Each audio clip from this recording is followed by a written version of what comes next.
We are gathered here today to mourn the passing of Indiana Jones, adventurer, professor, icon.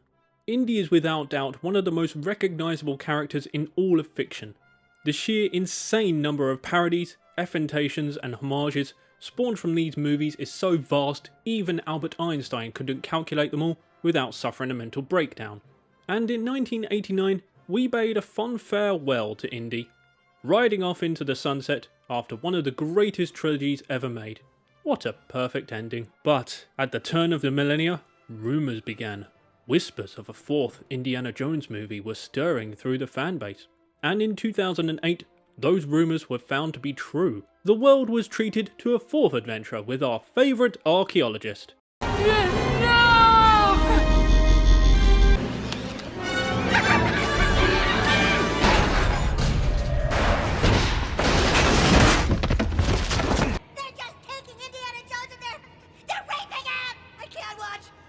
Well, as bad as that was, and it really was very, very bad, there was at least a silver lining into this.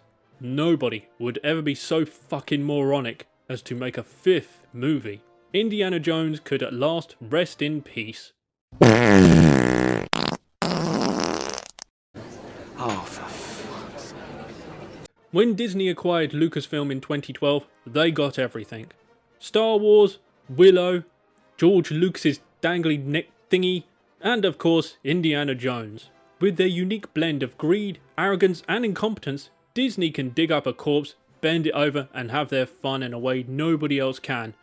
It's really quite a horrific talent. So let us together do an autopsy on Indiana Jones and the care home of destiny to understand the cause of death. Although if you haven't yet seen this movie, I suggest you just go to an old folks home, spend 2 hours berating an 80-year-old man, and punch him in the face every time he tries to stand up for himself. It's the same experience, really. No!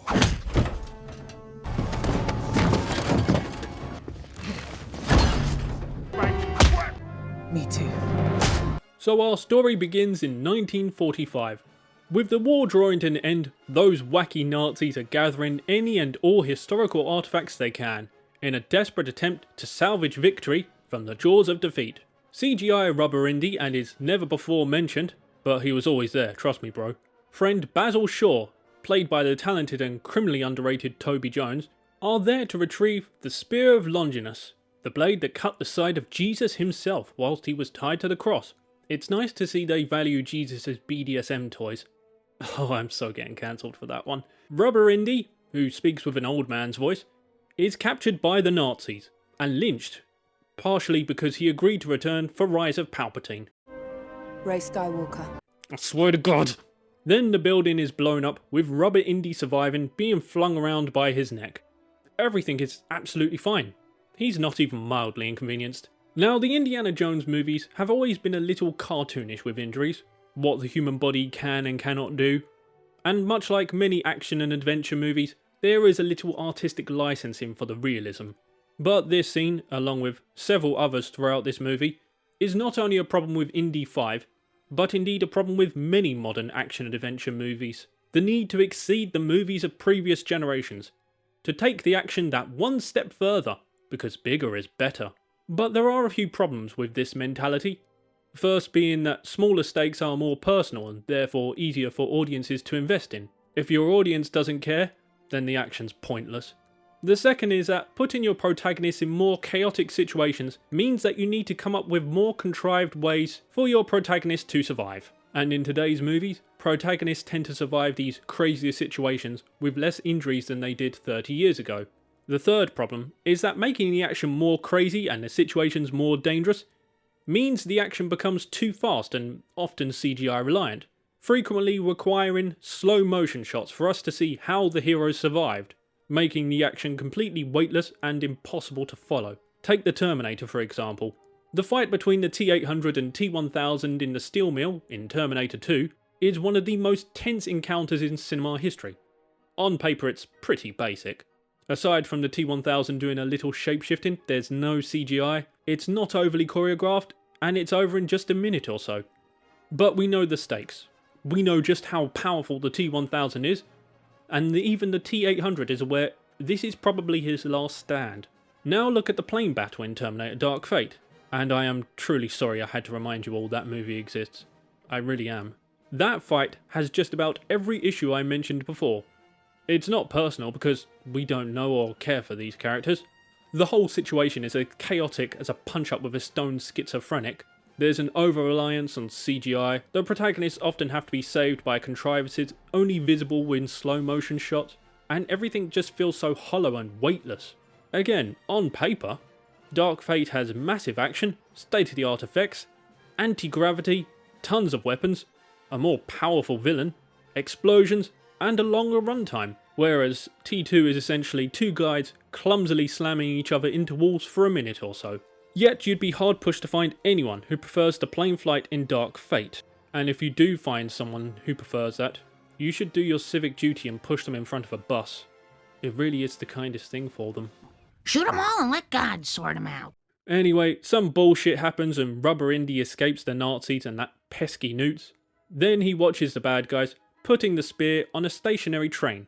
So rather than get on the train whilst it's not moving, Rubber Indy naturally decides to get into a car to chase the train. But only after it leaves, of course. You've got to keep it a fair race. Basil is also captured by the Nazis and is questioned, whilst their astrophysicist Hannibal discovers the spear is a fake. No!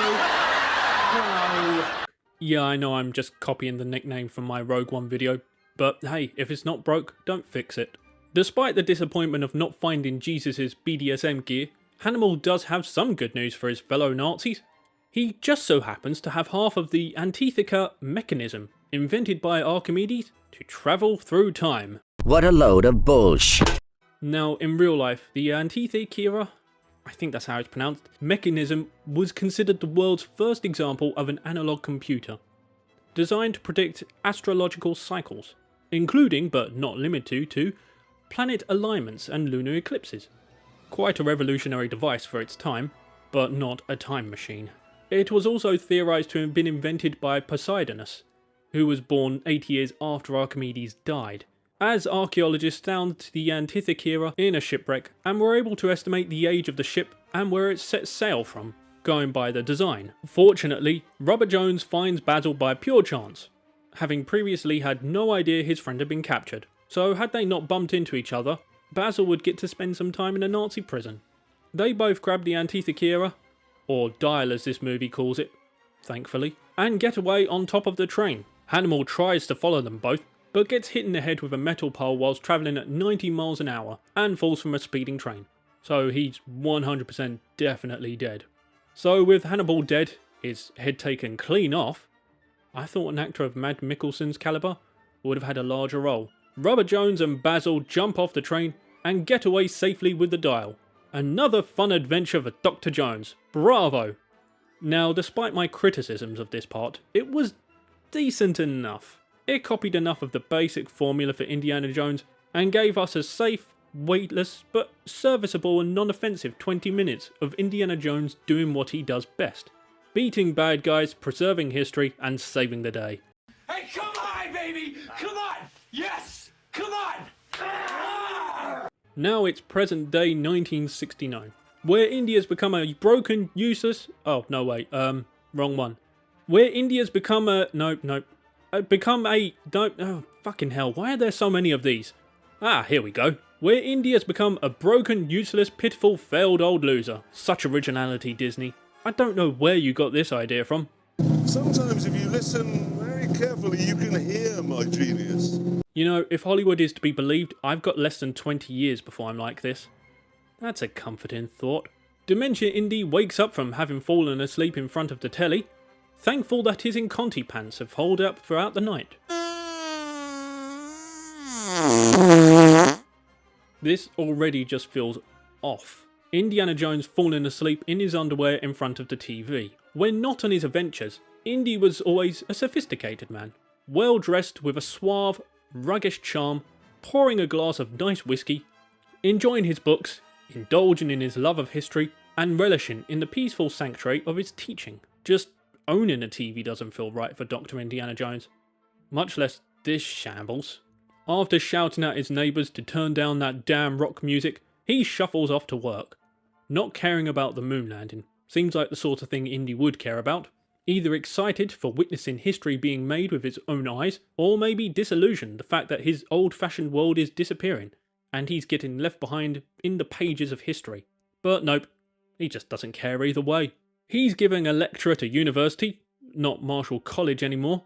Now he's at a far less prestigious university. Nope, I'm holding this part off as long as possible. Dementia Indy gives a stilted lecture on Archimedes of all things, to students who couldn't care less, with Dementia Indy also not caring at all. Do you see a pattern forming here?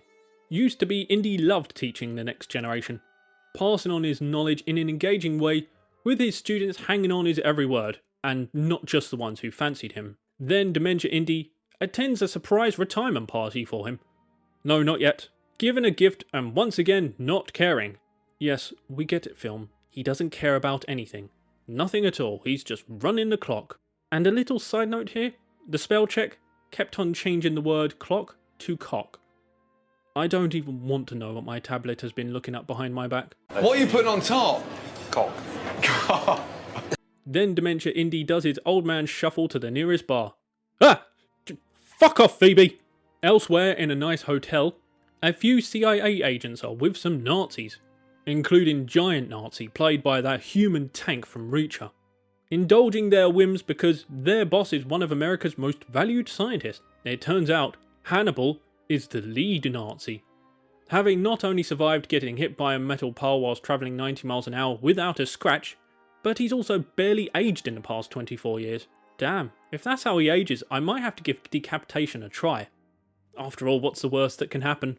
Now, I get the CIA are there to keep Hannibal and his men sweet because he's the primary scientist behind the moon landing, but not only are they cartoonishly racist towards a black man who works at the hotel, they are also cleaning their guns, which they really shouldn't be allowed to have, right in front of the CIA agents, and explicitly telling the CIA agents they do not work for them. Are you high or just incredibly stupid? Hannibal is asked by an interviewer just what is next. Mars? Or maybe even further?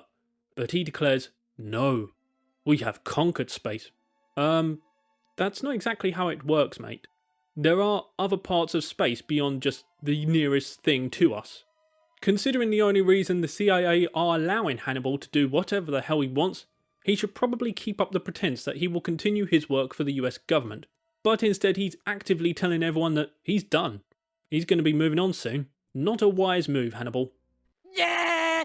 Yeah! Elsewhere, Dementia Indy goes to a bar because his care home doesn't allow him to drink alcohol, so it's best to just get drunk while he can.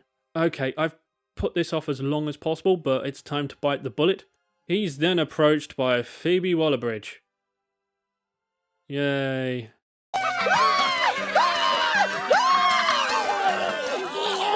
Phoebe Waller-Bridge is the daughter of his old friend, who honestly he was there all along, Basil, and Dementia Indy introduces her in the most natural manner possible. Well, in that case, what are we drinking? Same for the goddaughter. Yes, that's how people introduce each other in real life. Brilliant dialogue, guys. Phoebe wants Dementia Indy's help to find the dial, as he has the half that he and Basil recovered all those years ago. But Dementia Indy doesn't want to get involved in any sort of adventure, because the care home's serving mushed carrots tonight and he does not want to miss that. But after a minute or so of, come on, it'll be fun, come on, Dementia Indy agrees to grab his half of the tablet. Then together, they can find the second half. So they both head to Indy's office, where he's just kept the dial in his desk drawer for the past 20 years or so. You're probably wondering, why there? Why not a museum, as that's the sort of place Indy usually donates his finds to? Preserved for all to see and study. Who knows, who cares? At the same time, it turns out our dynamic duo of the CIA and the Nazis were watching Phoebe. You know, that's a duo that really should not sound right together. But it just does. Coincidence? I think not! Smaller American Nazi then shoots two people in front of the CIA agent, and she's mildly irked by this. What? The fuck? This guy who has been previously told by your boss shouldn't even have a gun has just killed two innocent people right in front of a CIA agent. And her only response? You blew it. Sugar happy cracker. I mean, it is funny that in this movie set in the 60s, featuring actual Nazis, the only racial slur is said by the CIA lady. But seriously, you should arrest this guy on the spot. He's just murdered 2 people for no reason. You even told him as he was pulling his gun out to not shoot anyone. And you were given clear instructions by your boss to keep those Nazis under control. At this point, we know the CIA is only looking for the dial to keep Hannibal sweet, but we later find out that since the moon landing has been successful, the government no longer has any need for Hannibal, and therefore you could and should have told him and his Nazis to go fuck themselves weeks ago. So why are you still doing this guy's dirty work for him? And more importantly, why are you allowing his henchmen to murder innocent civilians for no reason? Well, the answer to all this is, the writers didn't think about it, so neither should we. The CIA Nazis arrive just as Phoebe betrays Dementia Indy and runs off, intending to sell the dial on the black market. Because that's how capitalism works according to her. Dementia Indy instantly realises they're CIA. I'm guessing it's the general air of incompetence. And the CIA lady follows Dementia Indy around, trying to reassure him to not panic and they won't hurt him, whilst Dementia Indy shuffles around looking scared and confused. This scene honestly reminds me of the time we found my nan wandering around East London at 3 in the morning with her wheelie bin. Because, of course, she wasn't going to leave it behind. She had absolutely no idea where she was or who we were. It's scary how similar this scene is. So Dementia Indy manages to get away from the CIA Nazis, because Indy used his body double to do the run-in. It's far quicker than the older man shuffle. Then sees 2 of his colleagues were killed. Like any sensible civilian, Indy calls the police, after spending 20 minutes trying to remember the number, and typing in 911 by accident. He tells the police that there's been a murder. Fucked if he knows their names, but he struggles to remember his own. However, before Indy can go into further detail, the CIA Nazis grab him. So now the police automatically think Dementia Indy is the killer. I guess that's how murder investigations worked in the 60s. If someone called the police to report a murder, then they must automatically be the only suspect. You know, when people say it was a simpler time, I don't think they meant it quite like that. The CIA Nazis put a bag over Dementia Indy's head and take him to a van outside, but then remove the bag the second he gets in, with a clear view out the window. So that was pointless. Then, once again proving their sheer incompetence, the CIA Nazis drive into a dead end because they are completely unaware of the ticker tape parade. It's not like that was a big deal or anything.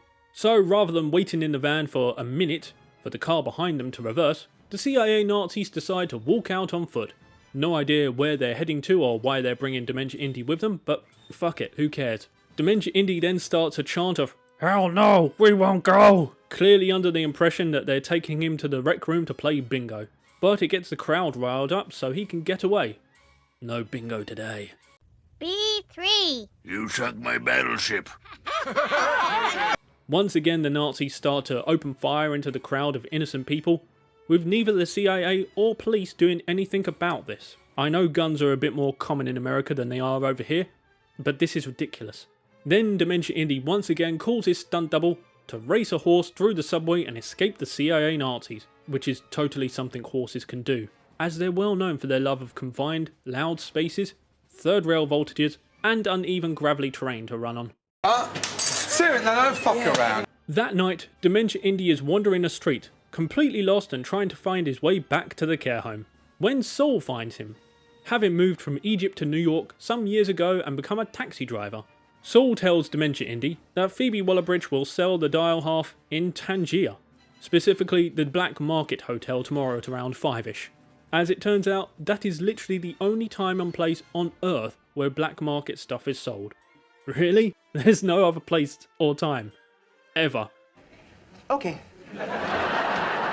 Dementia Indy somehow comes to the conclusion that the only way to clear his name of the 2 murders is to go to Tangier and retrieve the dial. No idea how that will prove his innocence in any way, shape or form. He could just go to the police and explain what happened. They are, after all, basing their entire case on Dementia Indy being the one to call the police, with no witnesses or evidence. And there are also numerous witnesses to the ticker tape parade, several of those being police officers, who saw the CIA Nazis shooting into a crowd with no regard for anyone's safety. It wouldn't be too difficult to remember a 7'2" bodybuilder firing a gun into a large crowd just a couple of hours ago. I'm starting to think the writers for this movie may also have dementia. So Dementia Indy heads to the airport and Saul wants to go with him, He misses the desert, the adventure, and he could help Dementia Indy. However, Dementia Indy says no, this is not an adventure. It is. And Saul cannot help. He can, he has connections. So Saul wishes Dementia Indy luck on his not adventure. Give him hell, Indiana Jones! He is wanted. And while I know airport security is not quite as tough in 1969 as it is today, they would notice you shouting the name of a man wanted for 2 murders. Perhaps leaving Saul behind was the right call. On the plane, Dementia Indy is starting to remember the day he took the dial from Basil. Long-term memories are easier for dementia patients after all. A few years after the war, Basil had been driven mad by the dial, and Rubber Indy went to take the dial from him. Basil pleaded with Rubber Indy to destroy the dial as it is too dangerous. Basil could have destroyed the dial himself at any time if he feels this strongly, but nah. And Rubber Indy promises that he will destroy it. However, we know he didn't keep that promise. Nor did he place the dial in a museum as is his usual MO. Nope, he just stores it with a bunch of files at the job he doesn't care for. This scene could have salvaged a lot about the movie, to be honest, and it annoys me for that reason. Rubber Indy could have taken the dial and been driven mad like Basil. It could have been the cause of all his troubles, his marriage breakup, the lull in his career, and his overall lack of caring about anything or anyone, becoming more obsessed with the dial and secluded over the years, warping him into Dementia Indy. I know it's copying the One Ring, but that's how Basil is treating it, and this would have gone some way to salvaging the character. So Dementia Indy arrives in Tangier, and after spending a few hours aimlessly wandering around and only tripping over twice, Dementia Indy finds Hotel Black Market, where the dial is being sold by Phoebe and her sidekick, Shit Luffy. Others draw attention to his straw hat, so what other nickname could he possibly have? Whilst Dementia Indy and Phoebe argue over the dial, Hannibal and his CIA Nazis arrive. The movie doesn't explain how the CIA Nazis found them, but then I remembered. Hotel Black Market is the only place on Earth black market stuff is sold, so of course they would be there. I bet Indy feels a little silly being the only person who doesn't know this. Anyway, after a dumbass take on capitalism, from a corporation which is considered one of the founders of modern capitalism. You stole it. Then you stole it. And then I stole it. It's called capitalism. You gotta admire that level of obliviousness. Dementia Indy pulls out his iconic whip and gets quickly humiliated. It's sad to think this is probably the last time we'll see the famous whip, unless of course in 10 years time whoever owns the rights to Indiana Jones decides to drag out a 95-year-old Harrison Ford for the 6th movie. Never say never, folks. Hannibal runs off with the dial, and some crime boss who is engaged to Phoebe arrives, still madly in love with her and begging her back. Right. Why? Was it her looks, her humour, her personality? Just what attracted you to her? So a 3-way car chase between Group Indy, Group Nazi and Group Crime Cuck is underway. This is one of the worst chases in history.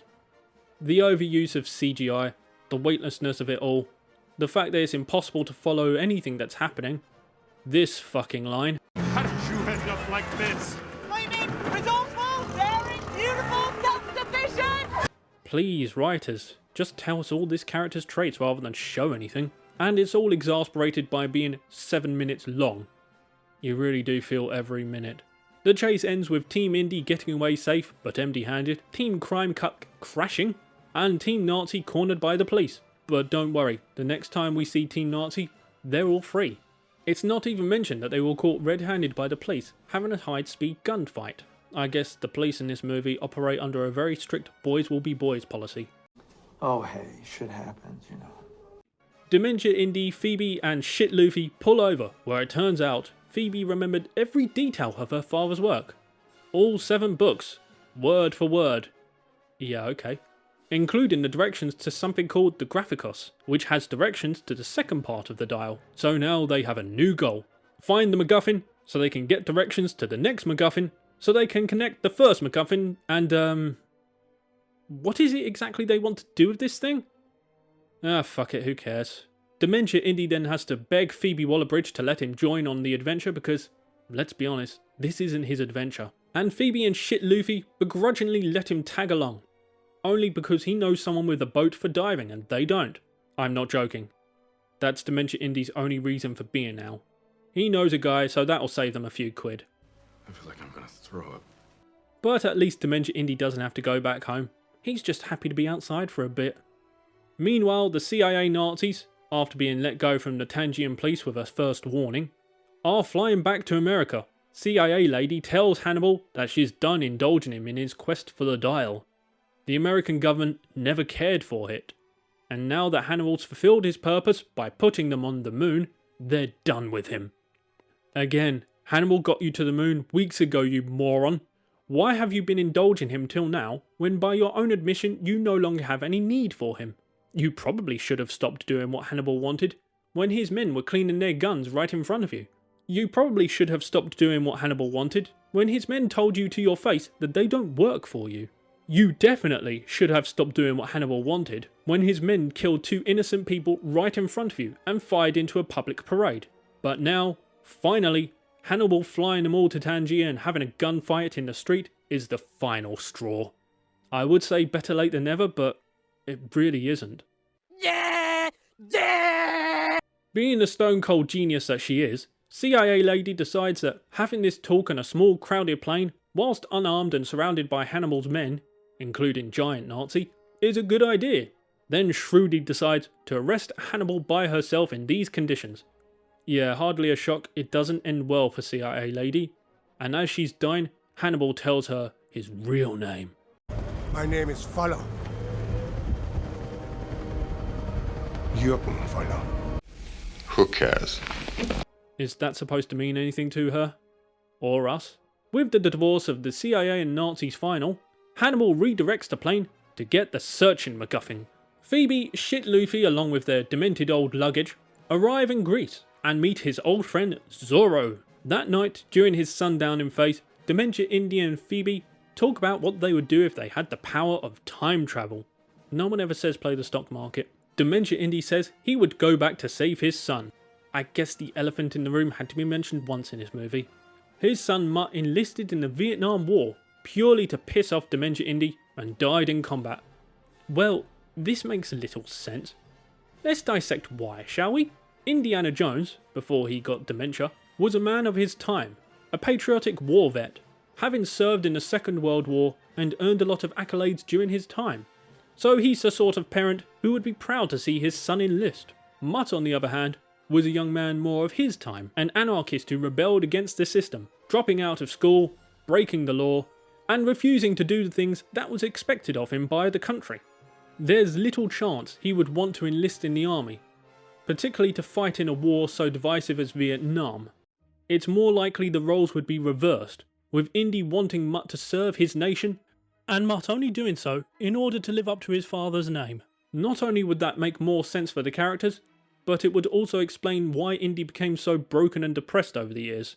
That's 2 different ways we've covered now, which would make better explanations for Indy becoming Dementia Indy.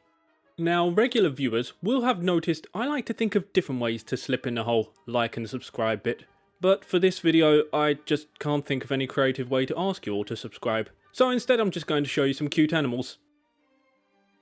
The next day, Dementia Indy, Phoebe and Puss in Boots dive in to get the Finding MacGuffin, after having given Shit Luffy a basic swimming lesson. Everyone can swim. Alcanzar y tirar. Reach and pull. Reach and pull. That's it. He can swim perfectly now.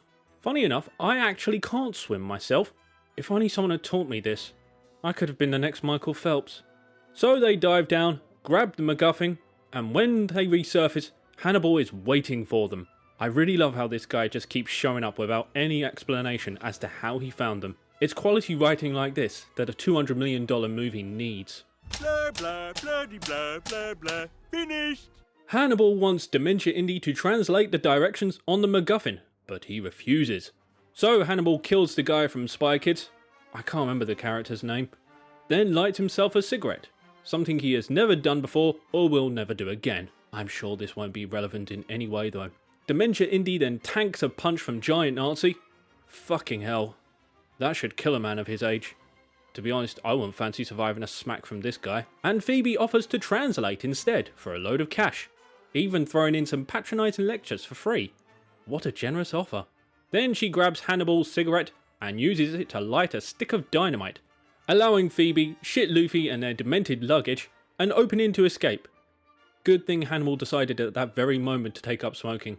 I guess he just wanted to look cool for Gregorio Cortez. Oh yes, that's his name.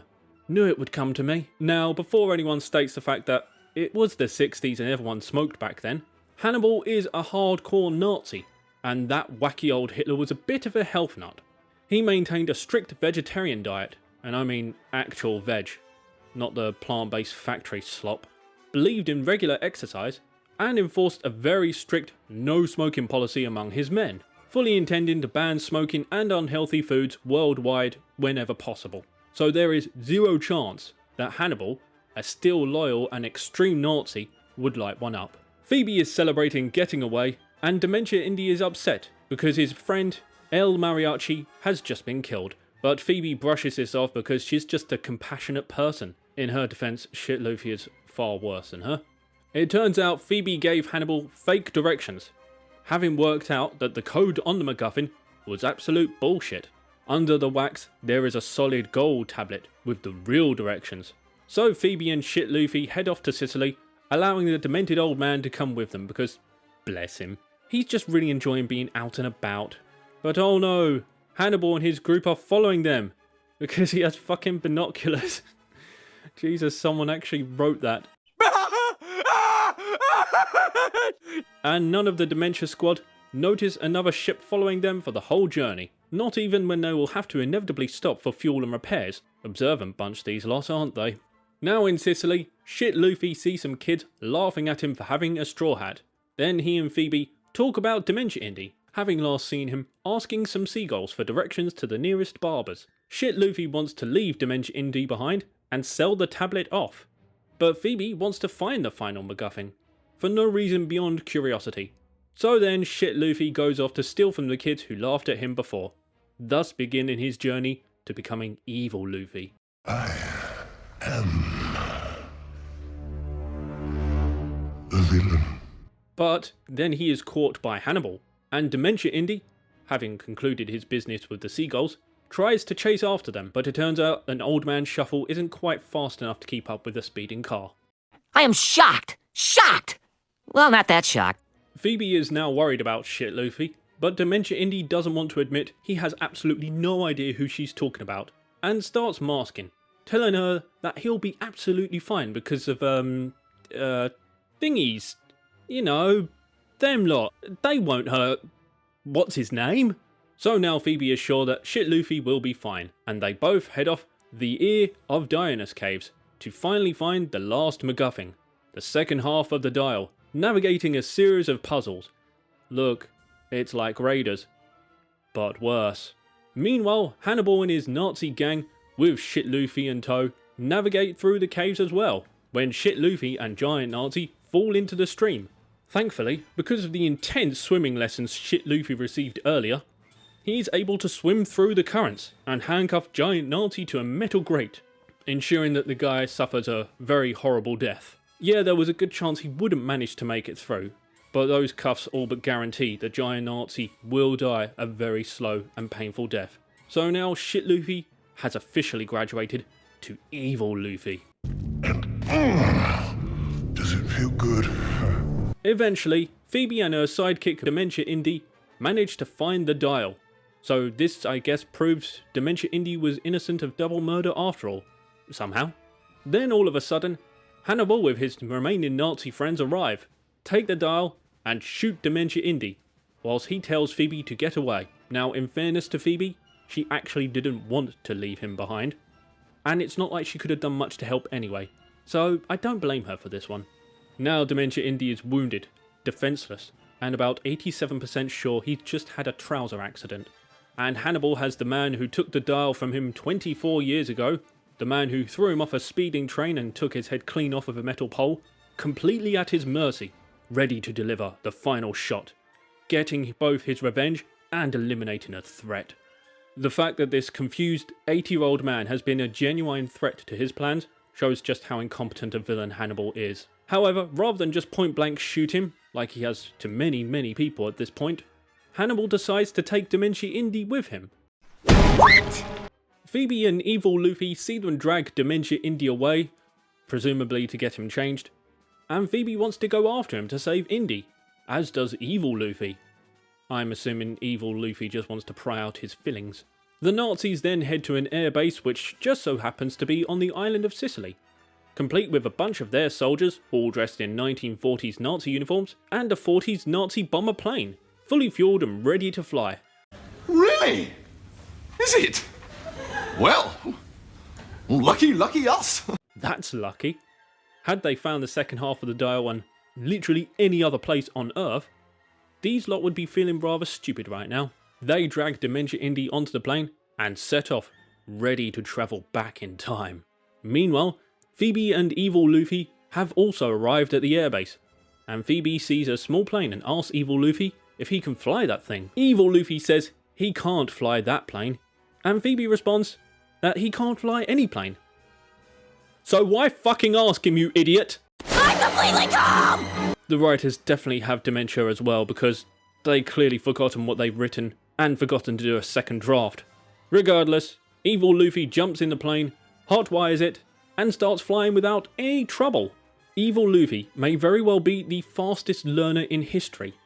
Learned to swim perfectly with just reach and pull, and now can fly a plane after being told, just fly the thing. For the love of God, someone get this kid a physics book.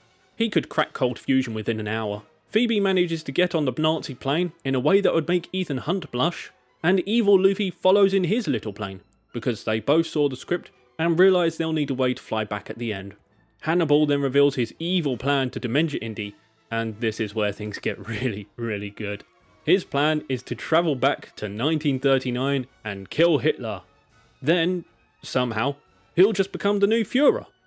I'm sure that will go well, and win the war for the Nazis. So ignoring, for now at least, the fact that we've spent this entire movie trying to save Hitler, which that alone is really very funny, Hannibal believes he can just kill Hitler. Many Nazi officers tried and failed, because Hitler was, among many things, a paranoid bastard. But even if he pulls that off, does he think the Nazis would then just accept the man who kills their leader as the new Führer? Is it a case of if you kill Hitler you become him? Because I can't think of any political structure that works that way. Does that make sense? Ladies and gentlemen, I am not making any sense. None of this makes sense. Then finally, Hannibal believes that because he saw all of Hitler's mistakes, he can win the war, ignoring the fact that he has a map to what would become a changed future. The moment he kills Hitler, the future, and every move from the Allied side would be just as different and unpredictable to him as it would be to anyone else. And bear in mind, Hannibal has just spent half of this movie being outwitted by an 80-year-old man who's currently wondering why everyone in the care home is dressed up as a Nazi for the fancy dressed party. All things considered, I don't fancy your chances of pulling this one off, mate. They all start flying towards the time portal. Just go with it. And Dementia Indy starts sundowning, shouting about continental drift over and over again. Sundowning typically is worst during a full moon, so I can only imagine how bad it is during a time portal. And they all fly through, but they don't end up in 1939. No, they end up at the Siege of Syracuse in the year 214 BC. Yes, I did have to look up the date. The Nazi plane for some reason then flies as low as possible, so a bunch of Romans can hit them.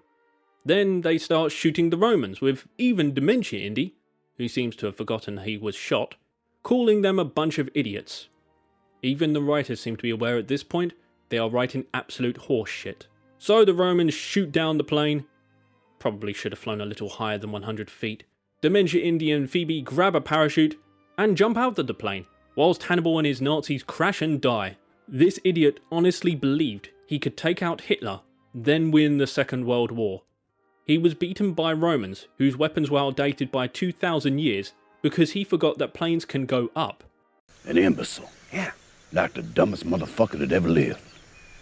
On the ground, Archimedes arrives, and it turns out this was his plan all along. He created the dial in this time so people from the future would travel back in time to this moment and stop the Roman invasion. Somehow, he knew that in a few thousand years, people would invent ways to fly thousands of feet above the ground. Those people would come through with weapons able to fight the Romans, that the Romans would run away from whatever this was, and that these future people would be automatically on his side. That is an awful lot of guesswork on Archimedes' part.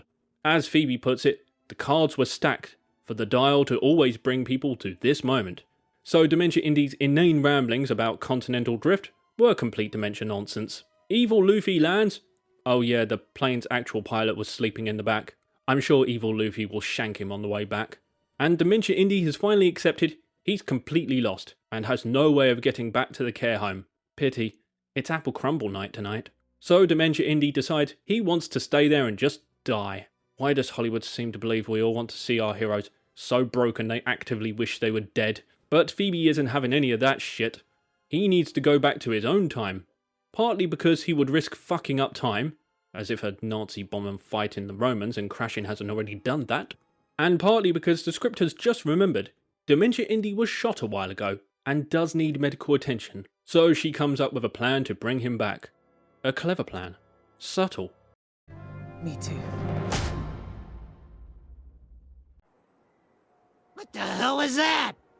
Dementia Indy then wakes up back in his room. Jesus, that punch knocked him out long enough for Phoebe to fly through the time portal, travel back from Sicily to New York, get his wound treated, put back into bed, and then we find out later, call up Marion to fix their relationship.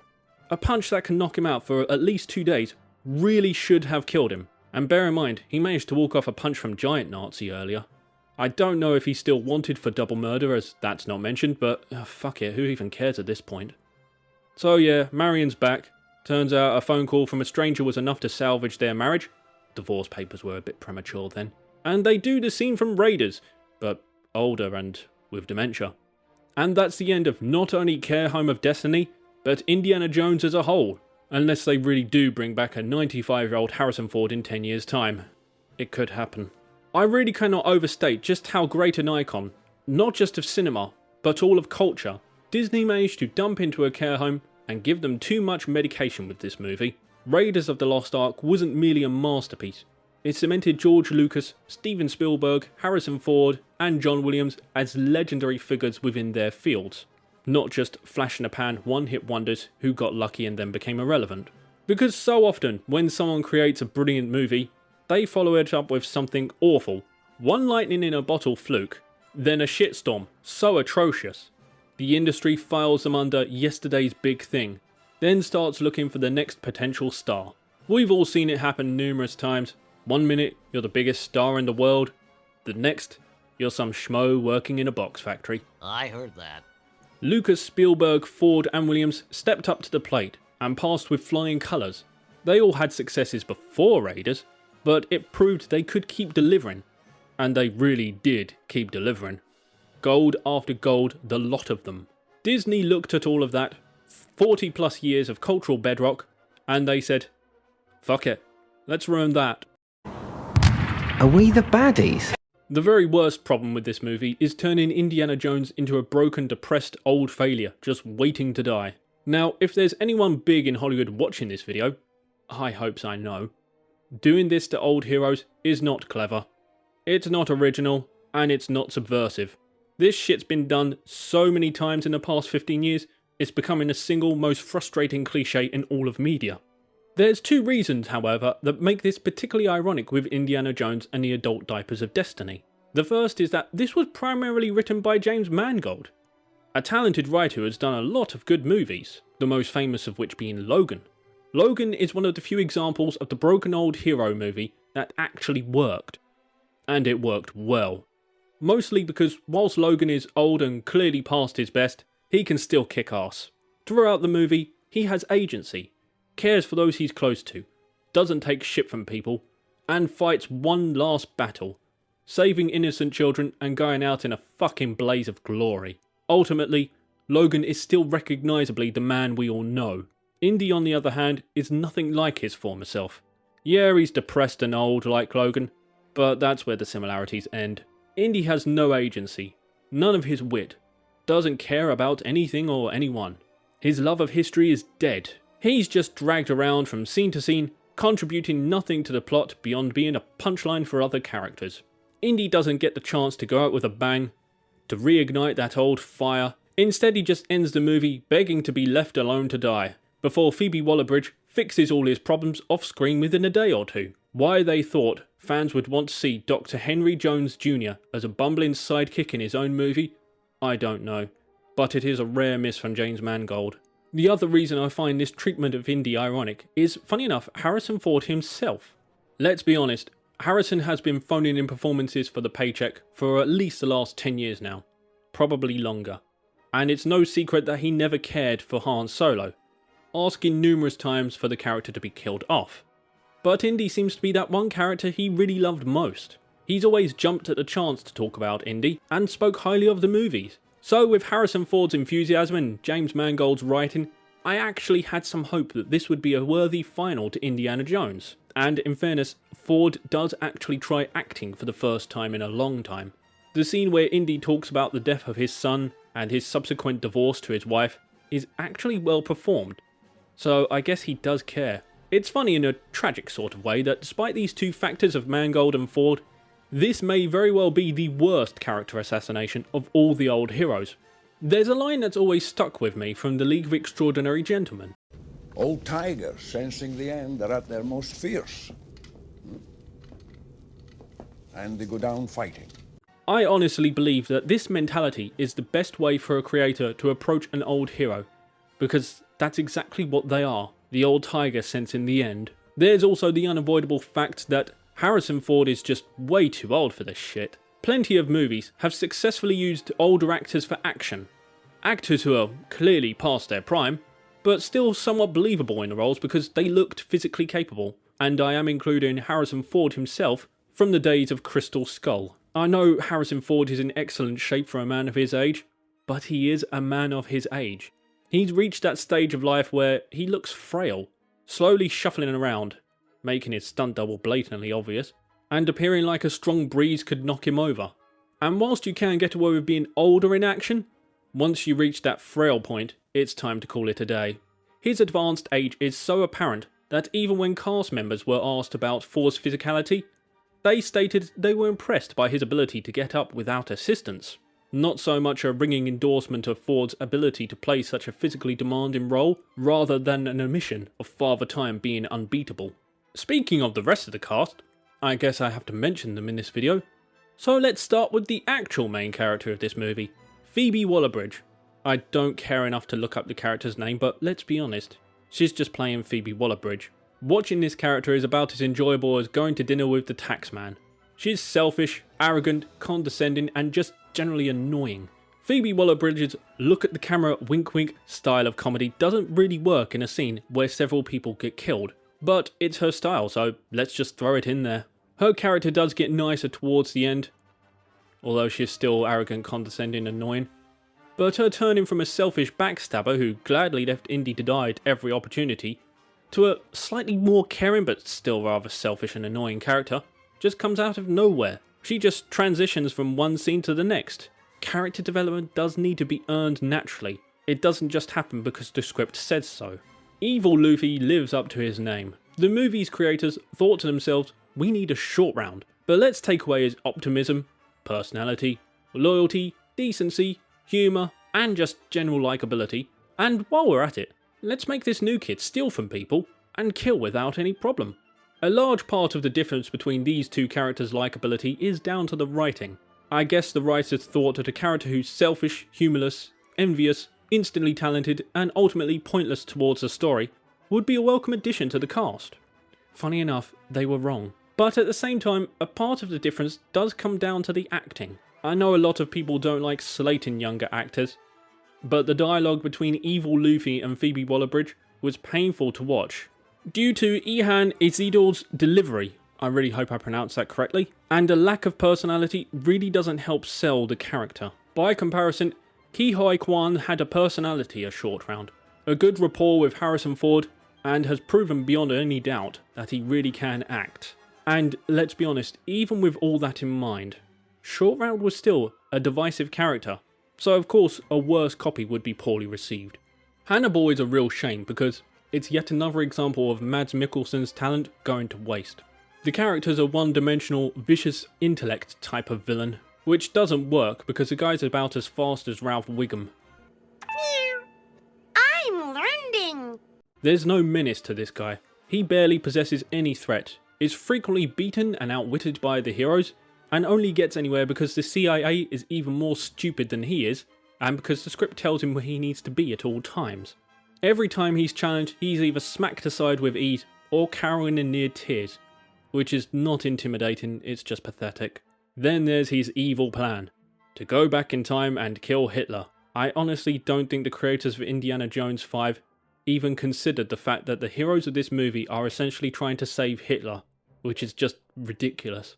The biggest issue with this movie, beyond it should never have been made of course, is the writing. Indiana Jones 5 has just about every form of poor writing I can think of. We only need look at the dialogue to see a few of them. The writers seemed very unsure of themselves, having characters pretty much speaking to the camera telling us what to think. Woe betide we're allowed to think for ourselves. It's the equivalent of me right now talking to the camera and telling all of you to trust what I say, because I'm a clever, good-looking, charismatic critic who just said something really funny, so you should all laugh now. It reeks of insecurity and shows a lack of any subtlety or talent. The plot is much less the same really. It's a nonsensical tumble, moved forward by contrivances, exposition dialogue, or characters just deciding things because they read the script earlier. Plot points are brought up, then forgotten without so much as a mention, with both the characters and writers having seemingly forgotten, or they just don't care anymore. Tonally, this movie's all over the place. For the most part, it's a depressing look into aging, and how everything you love will be taken from you the older you get. But there are moments when the movie tries to capture the adventurous, optimistic, for the most part at least, tone of the original trilogy. And there's a few other moments where it's more silly and childish than an episode of Teletubbies. This bipolar tonal shift ultimately makes the movie feel empty. There's no real stakes. The action feels weightless. And I spent the whole movie bored out of my skull, waiting for it to end so I could do something more enjoyable, like scrubbing my face with sandpaper. But you know what? As I'm saying all this, I realise I've just spent the last 50 minutes or so talking absolute bollocks. After all, everybody knows they didn't make Indiana Jones movies after The Last Crusade. They realised the trilogy was complete, and the ending was perfection. Till next time, fellow lunatics.